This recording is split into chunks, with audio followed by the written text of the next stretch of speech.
Hi hello friends, പുതിയൊരു സ്റ്റോറിയിലേക്ക് എല്ലാവർക്കും സ്വാഗതം. അങ്ങനെ നമ്മുടെ ബബിതയും കൃഷ്ണയും രോഹിത്തും കൂടെ അലീനയെ ഫോൺ ചെയ്യാൻ കേട്ടോ. ചേച്ചിക്ക് സുഖമാണോ, ചേച്ചി എന്തെടുക്കുക, ചേച്ചിയെ കാണാൻ കൊതിയാകുക എന്നൊക്കെ പറയാൻ കേട്ടോ. ആഹാ, എന്നെ കാണാൻ കൊതിയാകുകയാണെങ്കിൽ എല്ലാവരും കൂടി ഇങ്ങോട്ടേക്ക് പോകുന്നേര്, അതിന് ഇത്ര സമ്മതം ചോദിക്കേണ്ട കാര്യമുണ്ടോ എന്ന് ചോദിക്കുമ്പോൾ അത് പിന്നെ എൻ്റെ ചേച്ചി പോയപ്പോൾ മുതൽ ഞങ്ങൾ പറയുന്ന ചേച്ചിയുടെ അടുക്കിലേക്ക് ഞങ്ങളെ ഒന്ന് കൊണ്ടുപോകും അച്ഛാന്ന്. അച്ഛന് തിരക്കൊഴിഞ്ഞിട്ട് നേരം വേണ്ടേ, അതല്ലേ, അല്ലെങ്കിൽ ഞങ്ങൾ എപ്പോഴേ അങ്ങോട്ടേക്ക് എത്തിയേനെ എന്നൊക്കെ പറയാൻ കേട്ടോ. അച്ഛൻ്റെ തിരക്കുകൾ നിങ്ങൾക്ക് അറിയാവുന്നതല്ലേ, അതുകൊണ്ട് അച്ഛനെ നിർബന്ധിക്കേണ്ട, അച്ഛൻ തിരക്കൊഴിയുമ്പോൾ നിങ്ങളെ കൊണ്ടുവന്നിരിക്കും. എന്നാലും ചേച്ചി എവിടെയാ, ചേച്ചി എങ്ങനെയാ ജീവിക്കണേ, ചേച്ചിയുടെ ചുറ്റുപാട് എങ്ങനെയാ, അതൊക്കെ കാണാൻ ഞങ്ങൾക്കും കൊതിയാവുന്നില്ലേ, ചേച്ചിയുടെ കൂട്ടുകാരൊക്കെയാ, അതൊക്കെ അറിയാൻ വേണ്ടി ഞങ്ങൾക്കും ആഗ്രഹം കാണില്ലേ, അതുകൊണ്ടല്ലേ ചേച്ചി എന്നൊക്കെ പറയുമ്പോൾ ആഹാ ആണോ, എന്നാലേ എൻ്റെ കൂടെ ഇപ്പോൾ കുറേ കൂട്ടുകാരുണ്ട്, ഞാൻ അവരുടെയൊക്കെ ഫോട്ടോസ് എടുത്ത് അയച്ചു തരാവേ എന്ന് പറഞ്ഞിട്ട് പെട്ടെന്ന് തന്നെ നമ്മുടെ സ്റ്റാൻലിയുടെ വീട്ടിലുള്ള ആ നായ്ക്കളുടെ ഫോട്ടോസൊക്കെ എടുത്തിട്ട് അയച്ചു കൊടുക്കാൻ കേട്ടോ. എന്നിട്ട് പറയുന്നുണ്ട്, കണ്ടോ ഇവരെയൊക്കെ കണ്ടോ എന്നൊക്കെ ഇങ്ങനെ ഒരു വീഡിയോ ആയിട്ട് അയച്ചു കൊടുക്കുകയാണേ. അങ്ങനെ അലീന അവരോടൊപ്പം കളിക്കുന്നതും അവർക്ക് അലീനയോടൊപ്പം ഉള്ള സ്നേഹവും അലീനയോടുള്ള കരുതലും ഒക്കെ ഇങ്ങനെ കാണുകയാണ് കേട്ടോ ബബിതയും കൃഷ്ണമോളും രോഹിത്തും കൂടെ. അപ്പോൾ അത് അവർ ബാലചന്ദ്രനെ കൂടി കാണിക്കുന്നുണ്ട് കേട്ടോ. അച്ഛാ ഇത് കണ്ടോ, ഇതേ ചേച്ചിയുടെ കൂട്ടുകാരെ കണ്ടോ, ചേച്ചി എന്ത് സന്തോഷമായിട്ടല്ലേ ജീവിക്കണേ, നോക്കിയേ ചേച്ചി അവരൊക്കെ ആയിട്ട് ഹാപ്പി ആയിട്ട് നിൽക്കുക, കണ്ടോ അച്ഛാ എന്നൊക്കെ പറഞ്ഞ് ഫോട്ടോസ് കാണിക്കുകയാണേ. അപ്പോൾ ഇത് വൈജ ശ്രദ്ധിക്കുന്നുണ്ട് കേട്ടോ. അങ്ങനെ ദേഷ്യപ്പെട്ടിട്ട് വൈജയുടെ കയ്യിൽ ഒരു തോർത്തിരിക്കുകയായിരിക്കും, അതിങ്ങനെ എടുത്ത് എറിഞ്ഞിട്ട് എന്തെങ്കിലുമൊക്കെ കാണിക്കട്ടെ എന്ന് പറഞ്ഞ് തിരിച്ചു പോകുമ്പോഴായിരിക്കും സെർവൻ്റ് വൈജയ്ക്ക് ചായയുമായിട്ട് ചെല്ലുന്നത്. മേഡം ഇന്ന ചായ എന്ന് പറഞ്ഞ് കൊടുക്കുമ്പോൾ വൈജ ഒരു സിപ്പ് കുടിച്ചിട്ട് പറയുന്നുണ്ട്, ഇതിൽ എന്ത് ചായ അടി, മധുരം ഇല്ല, വാട്ടവെള്ളം പോലെ, നീ എന്താ ഇവിടെ ജോലിക്ക് വന്നിട്ട് പാചകം പഠിക്കാൻ വേണ്ടി വന്നതാണോ, നിനക്ക് വായിക്ക് രുചിയായിട്ട് ഉണ്ടാക്കാൻ കഴിയില്ലെങ്കിൽ മര്യാദയ്ക്ക് പോയിക്കണം, ശമ്പളം എണ്ണി വാങ്ങുന്നുണ്ടല്ലോ, കണക്ക് ഒന്നും തെറ്റാതെ അതിനുള്ള അർഹമായിട്ടുള്ള ജോലികളും ചെയ്യണോടി എന്നൊക്കെ പറഞ്ഞിട്ട് വൈജ ദേഷ്യപ്പെടുമ്പോൾ രോഹിത് പറയുന്നുണ്ട്, എന്തിനാമ്മേ അവരോട് ദേഷ്യപ്പെടുന്നത്, ഞങ്ങളും ഈ ചായ കുടിച്ചാണല്ലോ, ഞങ്ങൾക്ക് ഒരു കുഴപ്പം ഉണ്ടായിട്ട് തോന്നുന്നില്ല, അമ്മ മനഃപൂർവ്വം കുഴപ്പം സൃഷ്ടിക്കാൻ ശ്രമിക്കണം, എന്തിനാ വല്ലവരോടുള്ള ദേഷ്യം അവരോട് തീർക്കുന്നതെന്ന് പറയുമ്പോൾ ജോലിക്കാരിയോട് വൈജ പറയുന്നുണ്ട്, നീ എന്ത് കേട്ട് നിൽക്കാടി, മര്യാദയ്ക്ക് പോടി അടുക്കളയിലേക്ക് എന്ന് പറഞ്ഞിട്ട് രോഹിത്തിനോട് പറയുന്നുണ്ട്, ഞാൻ എന്തെങ്കിലും പറയുന്നുണ്ടെങ്കിൽ അത് ഞാൻ പറഞ്ഞു തീർത്തോളാം, നീ അതിൻ്റെ ഇടയ്ക്ക് കയറി വരേണ്ട കാര്യമൊന്നുമില്ല കേട്ടോ. നിനക്ക് ടേസ്റ്റ് തോന്നിച്ചെന്ന് പറഞ്ഞിട്ട് എനിക്ക് ടേസ്റ്റ് തോന്നിക്കേണ്ട കാര്യമുണ്ടോ, നീ ചെയ്യുന്ന ജോലി നീ ചെയ്താൽ മതിയേ, നീയും നിൻ്റെ കൂടപ്പുറപ്പുകളും അച്ഛനും കൂടെ ഇപ്പോൾ ഒരു ജോലി ചെയ്തുകൊണ്ടിരിക്കുകയല്ലേ, ഒരു ഇമ്പോർട്ടൻ്റ് കാര്യം അതങ്ങ് ചെയ്ത് തീർക്കിട്ടോ എന്ന് പറഞ്ഞിട്ട് വൈജ് അങ്ങനെ ദേഷ്യത്തിൽ പോകാൻ കേട്ടോ. ഉടനെ രോഹിത് പറയുന്നുണ്ട്, കണ്ടോ വെച്ചാൽ നമ്മൾ അലീന ചേച്ചിയുടെ ഫോട്ടോസ് കാണുക എന്ന് മനസ്സിലാക്കിയതുകൊണ്ടായിരിക്കും അമ്മയ്ക്ക് ഇത്രയും ദേഷ്യം എന്ന് പറയുമ്പോൾ അച്ഛൻ പറയുന്നുണ്ട്, എന്ത് പറഞ്ഞിട്ടും ഒരു കാര്യമില്ല, അവളോടൊന്നും പറഞ്ഞിട്ട് ഒരു കാര്യമില്ലടാ എന്ന് പറഞ്ഞിട്ട് ബാലചന്ദ്രനും എണീറ്റ് പോകുകയാണേ. ഇതേ സമയത്ത് കൃഷ്ണമോളും അതുപോലെ തന്നെ ബബിതയും രോഹിത്തും കൂടെ ഇരുന്ന് വൈജയന്തിയുടെ കാര്യങ്ങളൊക്കെ സംസാരിക്കുകയാണ്. അതായത് പറയുന്നുണ്ട്, ഈ അമ്മ എന്താ ചേച്ചി ഇങ്ങനായി പോകുന്നത്, അമ്മേനെ ചേച്ചിയല്ല സോറി അമ്മ എന്താ ഇങ്ങനായി പോകുന്നത്, അമ്മയ്ക്ക് നമ്മളോട് ഒരു സ്നേഹമോ കരുതലോ ഒന്നുമില്ലല്ലോ, അമ്മ നമുക്ക് മാത്രം എന്താ ഇങ്ങനത്തെ അമ്മേനെ കിട്ടിയത്, ഞാൻ നേരത്തെയൊക്കെ ചിന്തിച്ചിട്ടുണ്ട് അമ്മയ്ക്ക് നമ്മളോടൊരു അഫെക്ഷൻ പോലും ഇല്ലല്ലോ എന്ന്, പക്ഷേ ഇപ്പോൾ അത് എനിക്ക് ശരിയായി തന്നെ തോന്നുകയാണ്, കാരണം അമ്മ നമ്മളെ ഒന്ന് അംഗീകരിക്കാനോ സ്നേഹിക്കാനോ ഒന്നും അമ്മയ്ക്ക് സമയമില്ല, അമ്മയ്ക്ക് അതിനുള്ള ഒരു ഇതും താല്പര്യവും കാണുന്നില്ല. എന്നിട്ട് പറയണം, നമ്മുടെ കൂടെ ഇത്രയും നാളും കൂടെ ഉണ്ടായിരുന്നിട്ടില്ലാത്ത അലീന ചേച്ചി നമുക്ക് എന്തുമാത്രം കാര്യങ്ങൾ പറഞ്ഞു തരികയും നമ്മളോട് എത്രമാത്രം സ്നേഹത്തോടെയും ഇതൊക്കെയോടെ സംസാരിച്ചിട്ടുള്ളത്, പക്ഷേ അമ്മയിൽ നിന്ന് നമുക്ക് സ്നേഹത്തിൻ്റെ ഒരു നോട്ടമെങ്കിലും കിട്ടിയിട്ടുണ്ടോ എന്നൊക്കെ പറയാൻ കേട്ടോ ആ ഒരു സമയത്ത്. എന്നിട്ട് പറയുന്നുണ്ട്, അമ്മ നമുക്ക് എന്തെങ്കിലും നല്ല കാര്യങ്ങൾ പറഞ്ഞു തന്നിട്ടുണ്ടോ, നമ്മുടെ ടീച്ചേഴ്സിൻ്റെ പേരറിയാമോ, നമ്മുടെ ടീച്ചേഴ്സ് ആരൊക്കെയാണെന്നറിയാമോ, നമുക്ക് പരീക്ഷയ്ക്ക് എത്ര മാർക്ക് കിട്ടുന്നുണ്ടെന്ന് അമ്മയ്ക്കറിയാം, ഒന്നും അമ്മയ്ക്ക് അറിയണ്ട, അമ്മയ്ക്ക് അമ്മയുടേതായ കാര്യങ്ങൾ ഇങ്ങനെ ആരോടെങ്കിലുമൊക്കെ വഴക്കടിക്കുക, ഇത് തന്നെ എത്ര നാളിങ്ങനെ മുൻപോട്ട് പോകും, പേരിനൊരമ്മ അത് മാത്രമുള്ളൂ നമുക്ക് അല്ലേ എന്നിങ്ങനെ പറയുമ്പോൾ ബബിത പറയുന്നുണ്ട്, നീ വിഷമിക്കാതെടാ, അമ്മയുടെ സ്വഭാവം നമുക്കറിയാവുന്നതല്ലേ, ഇന്നലെ നമ്മൾ കാണാൻ തുടങ്ങിയതൊന്നും അല്ലല്ലോ എന്ന് പറഞ്ഞിട്ട് കൃഷ്ണമോള് പറഞ്ഞിട്ട് ദേ അലീന ചേച്ചി അയച്ച ആ വീഡിയോ നോക്കി എന്ത് രസമല്ലേ, എന്ത് ക്യൂട്ടാന്ന് നോക്കി ആ നായ്ക്കളൊക്കെ എന്നൊക്കെ പറയുമ്പോൾ അതെ അലീന ചേച്ചി ആരെയാണെങ്കിലും പെട്ടെന്ന് തന്നെ കയ്യിലെടുക്കും. അതാ അലീന ചേച്ചിയുടെ പ്രകൃതം. കണ്ടോ അവിടെ ചെന്നടൽ തന്നെ എല്ലാവരുമായിട്ട് മിങ്കിളായത് കണ്ടോ. ഇവിടെയുള്ള ടിങ്കുവിനെ തന്നെ അലീന ചേച്ചി കയ്യിലെടുത്തില്ലേ. ടിങ്കു അല്ലേ ചേച്ചിയുടെ ജീവൻ വരെ രക്ഷിച്ചതെന്ന് പറയുമ്പോൾ പെട്ടെന്ന് രോഹിത്തിൻ്റെ മുഖം മാറുകയാണ്. ഉടനെ ബബിത പറഞ്ഞിട്ട് അയ്യോ സോറി, ഞാൻ പെട്ടെന്ന് അങ്ങനൊന്നും ഉദ്ദേശിച്ചല്ല എന്ന് പറയുമ്പോൾ എനിക്കറിയാം, നീ വിഴുങ്ങുമൊന്നും വേണ്ട, ഞാനെന്നാ കുറച്ച് തെറ്റിലൂടെയായിരുന്നു നടന്നു പോയിക്കൊണ്ടിരുന്നത്. എനിക്ക് പറഞ്ഞു തരാനോ തിരുത്തിക്കാനോ ഒന്നും ആരും ഉണ്ടായിരുന്നില്ലല്ലോ. എല്ലാവരുടെയും ബിസി ലൈഫ്, നമ്മളും തോന്നുന്ന പോലെ ജീവിച്ചു. ഭക്ഷണവും കാര്യങ്ങളൊക്കെ ജോലിക്കാരി ഉണ്ടാക്കി തരും. പിന്നെ നമ്മുടെ കാര്യങ്ങൾ നോക്കാൻ ആരും തന്നെ ഇല്ല. എല്ലാവരും ബിസിനസ്, അവരുടേതായ ജോലികൾ തിരക്കുകളൊക്കെ ആയി പോയപ്പോൾ നമ്മളെ ശ്രദ്ധിക്കാൻ ആരുമില്ല. അപ്പോൾ നമ്മളും തോന്നിയ വഴിക്ക് പോയി. അത് തന്നെയാണ് എൻ്റെ ജീവിതത്തിൽ സംഭവിച്ചത്. അതാ ചേച്ചി സ്വന്തം ചേച്ചിയാണെന്ന് പോലും പറയുന്നത്. അലീന ചേച്ചിയോട് ഞാൻ അങ്ങനൊരു കാര്യം ചെയ്തത്. പക്ഷേ അലീന ചേച്ചി അന്ന് ഞാൻ കൊടുത്ത ആ ഒരു ജ്യൂസ് കുടിച്ചെങ്കിൽ പിന്നെ എനിക്ക് ഓർക്കാൻ കൂടി വയ്യ. എൻ്റെ ഈശ്വര എന്തൊക്കെ സംഭവിച്ചേനേന്ന്. അതൊന്നും സംഭവിച്ചില്ലല്ലോ, അത് തന്നെ വലിയ കാര്യം. പാവം എൻ്റെ ചേച്ചി എന്തുമാത്രം വേദന അനുഭവിച്ചു. ഞാൻ അതൊന്നും അതിനൊക്കെ പ്രതിഫലമായിട്ട് ഞാൻ എന്താ ചേച്ചിക്ക് കൊടുക്കും, ഇതിനൊക്കെ പ്രായശ്ചിത്തം ഞാൻ എന്ത് ചെയ്യും എന്നൊക്കെ ഓർത്ത് ഇങ്ങനെ വിഷമിക്കുകയാണ് കേട്ടോ. അപ്പോൾ ബബിതയും കൃഷ്ണമോളും പറയുന്നുണ്ട് ഈ പശ്ചാത്താപം മാത്രം മതി നിൻ്റെ തെറ്റുകൾ പൊറുക്കാൻ. അതുകൊണ്ട് നീ വിഷമിക്കാതെ, നീ സങ്കടപ്പെടാതെ. അന്ന് നീ കുറച്ച് ബുദ്ധിമോശമൊക്കെ കാണിച്ചു, ഇപ്പം നീ ആൾ മാറിയില്ലേ, അതുകൊണ്ട് നീ അതൊന്നും ഓർത്ത് ദുഃഖിക്കേണ്ട. അന്ന് കുറച്ച് മോശ സമയമാണെന്ന് മാത്രം കരുതിയാൽ മതി. മോശ സമയം മാത്രമല്ല, ആ ഹരി അവനാ എന്നെ കൊണ്ടെല്ലാം ചെയ്യിച്ചത്.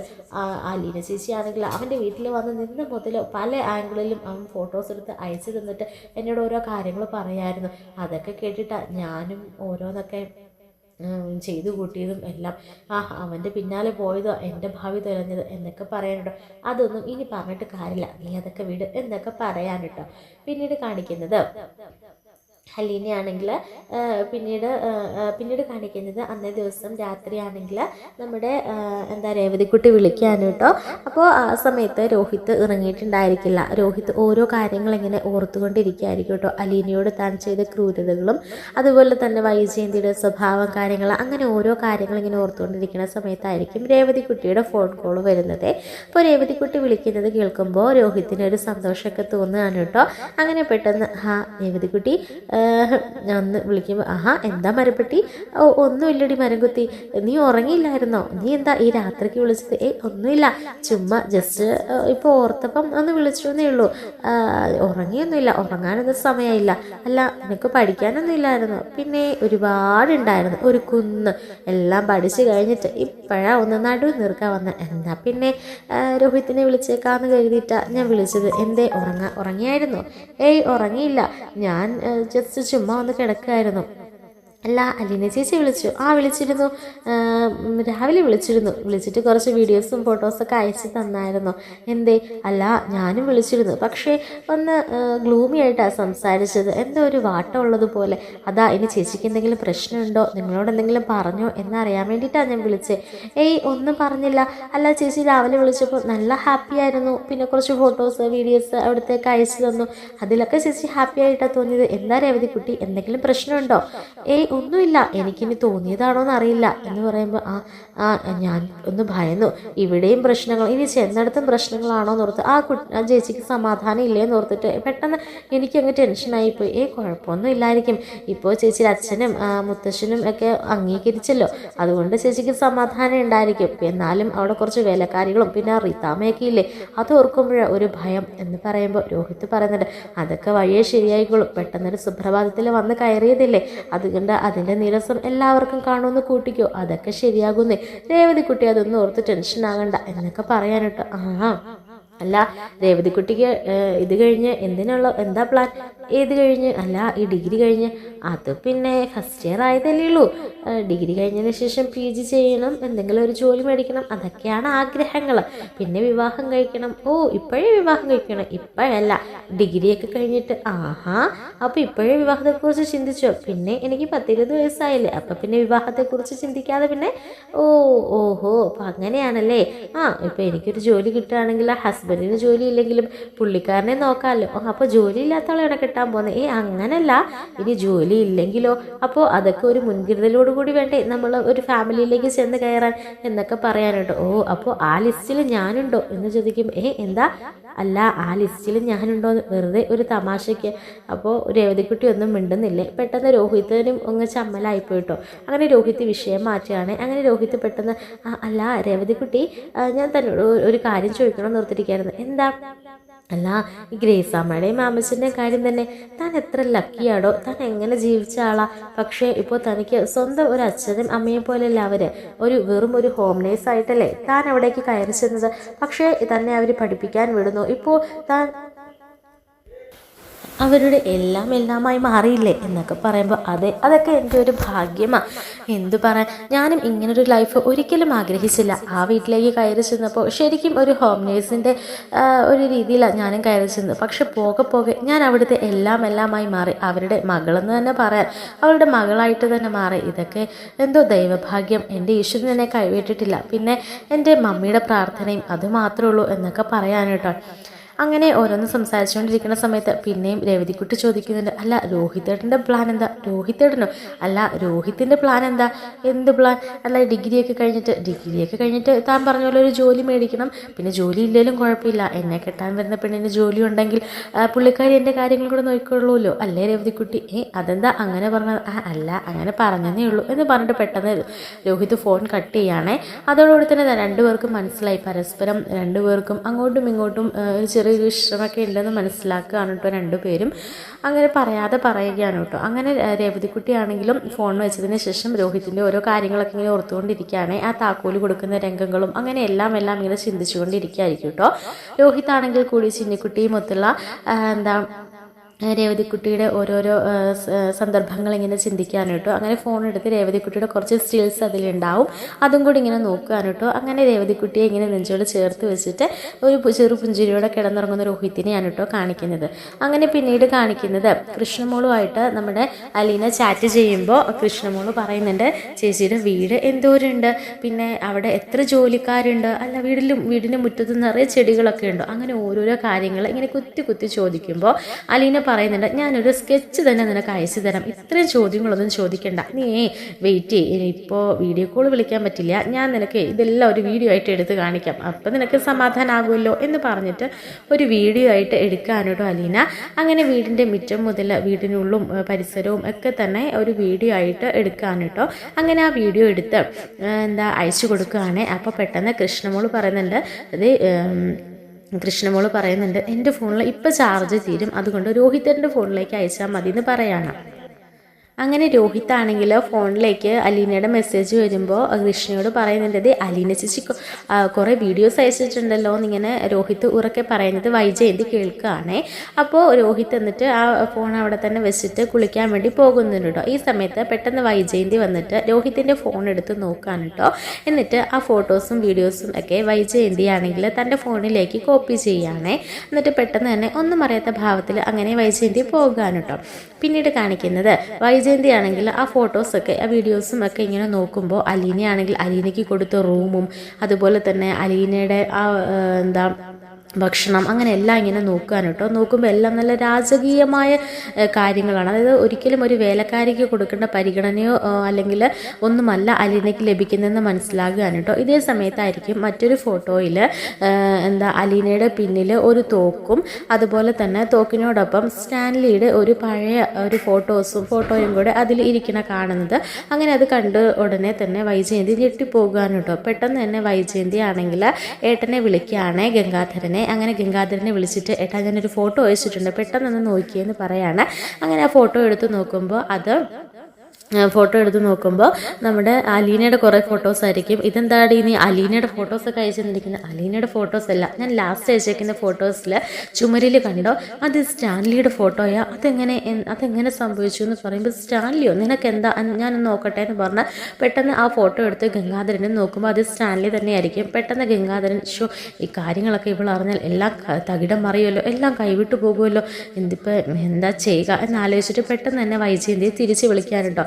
നിനക്ക് എന്താ പറ്റിയത്? അത് സ്റ്റാൻലി ഒന്നുമല്ല, നിനക്ക് അങ്ങനെ തോന്നിയത് സ്റ്റാൻലിയുടെ ചെറിയ മുഖഛായ ഉണ്ട് എന്നുള്ള സത്യമാണ്. പക്ഷേ അത് സ്റ്റാൻലി അല്ല. അതെങ്ങനെ ഗംഗേട്ടനറിയാം? അത് പിന്നെ ബാലചന്ദ്രൻ എന്നോടല്ലേ എന്താ അലീനേനെ പറഞ്ഞയക്കാൻ വേണ്ടി ഒരു വീട് ചോദിച്ചപ്പോൾ ഇതെൻ്റെ ഒരു ഫ്രണ്ടിൻ്റെ ബ്രദറിൻ്റെ വീടാണ്. അതുകൊണ്ട് എനിക്ക് നന്നായിട്ട് അറിയാം അവരെയൊക്കെ, എനിക്ക് ചെറുപ്പം മുതലേ അറിയാവുന്ന. അതുകൊണ്ട് നീ അതൊന്നും ഓർത്ത് ടെൻഷൻ അടിക്കണ്ട. ഇത് സ്റ്റാൻലി ഒന്നും അല്ല, ഇത് എനിക്കറിയാവുന്ന ആളാണ്. അല്ല, അവൾക്ക് കൊടുത്ത റൂമും കാര്യങ്ങളും ഒക്കെ കണ്ടോ? അതിലൊക്കെ എന്തോ ഒരു പന്തികേട്, ഒരു ജോലിക്കാരിയെ നോക്കട്ട പോലല്ല. അവൾ ചെന്ന് കയറുന്നിടത്തെല്ലാം സാറുമാരെ വശീകരിക്കലാണോ എന്നൊക്കെ ചോദിക്കുമ്പോൾ എൻ്റെ വൈജയന്തി, ഇനിയെങ്കിലും നീ നിൻ്റെ ഈ സംസാരമൊക്കെ ഒന്ന് നിർത്ത്. നീ ഒന്ന് നല്ല രീതിയിൽ അത് ചിന്തിക്കാൻ തുടങ്ങുക. ആ പെണ്ണിനോട് നിനക്ക് ദേഷ്യവും വൈരാഗ്യമൊക്കെ ഉണ്ടായിരിക്കാം, അത് എവിടെയെങ്കിലും പോയി ജീവിക്കട്ടെ. അത് തന്നെയായിട്ടാണ് എനിക്കും പറയാനുള്ളത്. എവിടെയെങ്കിലും പോയി ജീവിക്കട്ടെ. പിന്നെയും എൻ്റെ പിള്ളേരുടെ പുറകെയും എൻ്റെ ഭർത്താവിൻ്റെ പുറകെയും അവൾക്ക് നടക്കേണ്ട കാര്യമുണ്ടോ? അവർക്ക് ഈ ഫോട്ടോസും വീഡിയോസും അയച്ചു കൊടുക്കേണ്ട കാര്യമുണ്ടോ? അവരെ വിളിക്കേണ്ട കാര്യമുണ്ടോ? അവൾ പോയപ്പോൾ ഞാനൊന്ന് സമാധാനിച്ചതാണ്. പക്ഷേ പിന്നെയും ഇങ്ങനെ പിന്നാലെ വന്ന് ഉപദ്രവിക്കുകയല്ലേ. അപ്പം ഞാനും വിടാൻ തീരുമാനിച്ചിട്ടില്ല എന്നൊക്കെ പറയാനിട്ടോ. നീ എന്തെങ്കിലും കാണിക്കാം, നിന്നോട് പറഞ്ഞിട്ട് ഒരു കാര്യമില്ല എന്ന് പറഞ്ഞിട്ട് പെട്ടെന്ന് തന്നെ ഗംഗാധരന് ഫോൺ വെക്കുകയാണ് കേട്ടോ. ശേഷം കാണിക്കുന്നത് എന്താണെന്ന് വെച്ച് കഴിഞ്ഞാൽ നമ്മുടെ രോഹിത്തിനെ വിളിച്ചിട്ട് എന്താ അലീന ചോദിക്കുന്നുണ്ട്, അല്ല എന്താ ഗംഗാധരൻ അങ്കിൾ വിളിച്ചിരുന്നു, ഫോട്ടോസൊക്കെ അയച്ചു കൊടുത്തു. ഫോട്ടോസിനകത്ത് എന്താ സ്റ്റാൻലീസ് പപ്പയുടെ ഫോട്ടോ ഉണ്ടായിരുന്നു. അപ്പോൾ അത് കണ്ടിട്ട് വൈജയന്തി വിളിച്ചിട്ടുണ്ടായിരുന്നു എന്ന് പറഞ്ഞു. അപ്പോൾ നീ ഫോട്ടോസൊക്കെ അമ്മയെ കാണിച്ചോ എന്ന് ചോദിക്കുകയാണ് കേട്ടോ. ഞാൻ കാണിച്ചില്ലല്ലോ, എന്തൊക്കെ പിന്നെ എങ്ങനെ സംഭവിച്ചത്? എനിക്കറിയില്ല. അല്ല, ഫോട്ടോസ് ഫോണിൽ നിന്ന് ആരെങ്കിലും എന്താ അയച്ചിട്ടുണ്ടോ നോക്കുമോ? ഇല്ല, ഫോണിൽ നിന്ന് ഫോട്ടോസൊന്നും അയച്ചിട്ടില്ലല്ലോ. പിന്നെ ഇതെങ്ങനെ സംഭവിച്ചു എന്നിങ്ങനെ ആലോചിക്കാൻ എനിക്ക് ഞാൻ നോക്കട്ടെ, ഇനി ഡിലീറ്റ് ചെയ്താൽ അറിയില്ലല്ലോ. അപ്പോൾ അത് റീസൈക്കിൾ ബിന്നിനകത്തും എല്ലാം കാണും. അതൊരു ആപ്പ് ഉണ്ട്, ഞാൻ ഒന്ന് കയറി നോക്കട്ടെ ആരെങ്കിലും ഫോട്ടോസ് സെൻഡ് ചെയ്തിട്ടുണ്ടോയെന്ന്. ഒരു മിനിറ്റ് ചേച്ചി എന്ന് പറഞ്ഞിട്ട് ഒരു ആപ്പ് ഡൗൺലോഡ് ചെയ്തിട്ട് അതിൽ കൂടെ സെർച്ച് ചെയ്യുമ്പോൾ വൈജയന്തിയുടെ ഫോണിലേക്ക് ഫോട്ടോസ് എല്ലാം പോയിട്ടുള്ള കാര്യം മനസ്സിലാക്കാൻ കേട്ടോ. പെട്ടെന്ന് തന്നെ രോഹിത് വന്നിട്ട് കൃഷ്ണയോട് വന്നിട്ട് ഇങ്ങനെ ചൂടാവുന്നുണ്ട് കേട്ടോ. കൃഷ്ണയോട് പറയുന്നുണ്ട്, എൻ്റെ ഫോൺ എടുക്കുമ്പോൾ ഒരു മാനേഴ്സ് കാണിക്കാം. എൻ്റെ ഫോൺ എടുക്കുന്നത് എന്നോട് ചോദിച്ചിട്ടായിരിക്കണം, അല്ലാതെ കള്ളത്തരം കാണിച്ച് എടുത്ത് ഫോട്ടോസ് അയച്ചിട്ട് പിന്നെ അത് ഡിലീറ്റ് ചെയ്യേണ്ട കാര്യമൊന്നുമില്ല. ഇന്നത്തെ കാലത്ത് അതൊക്കെ കണ്ടുപിടിക്കാൻ ഇത്ര വലിയ കാര്യമൊന്നുമല്ല എന്ന് ഓർത്തോണം എന്ന് പറയാൻ കേട്ടോ. ഉടനെ കൃഷ്ണമോള് പറയുന്നുണ്ടോ, നീ എന്തായി പറയുന്നത്? നിൻ്റെ ഫോൺ ഞാനെന്തിനാ എടുക്കുന്നത്? അല്ല, നിൻ്റെ ഫോണിൽ നിന്ന് ഫോട്ടോസ് എനിക്കെന്തിനാ എന്ന് പറയുമ്പോൾ നീ അല്ലെങ്കിൽ പലരും അങ്ങനെയൊക്കെ കാണിക്കും എന്ന് പറയുമ്പോൾ പെട്ടെന്ന് ഇതെല്ലാം കേട്ടുകൊണ്ട് വൈജയന്തി വരികയാണ്. അതേടാ, ഞാൻ തന്നെയാണ്. നീ എന്തിനാ ഇൻഡയറക്റ്റ് ആയിട്ട് പറഞ്ഞത്? നേരിട്ട് എന്നോട് തന്നെ പറയടാ. നിനക്കൊക്കെ ഒരു ചിന്തയുണ്ട്, നീയൊക്കെ എന്തും വിളമ്പാന്നുള്ളൊരു ചിന്ത. ഞാനൊക്കെ ആരാന്ന് നീ മറന്നു പോകരുത് എന്ന് പറഞ്ഞിട്ട് പറയുന്നുണ്ട്. നിനക്കൊക്കെ ഇത്രയൊക്കെ ആളായി തീർന്നത് നീയൊക്കെ. നിൻ്റെ ഫോൺ ഞാൻ എടുത്താൽ എന്താണ് ഇത്ര വലിയ കുഴപ്പം? അല്ല, ഞാൻ അറിയാൻ വേണ്ടിയിട്ട് തന്നെ അയച്ചത്. നിൻ്റെ ഫോണിലേക്ക് അവളുണ്ടല്ലോ, ഒരുമ്പട്ടവൾ, അവൾ കുറച്ച് ഫോട്ടോസ് അയച്ചത് വീഡിയോസൊക്കെ അയക്കുന്നത് ഞാൻ അറിഞ്ഞു.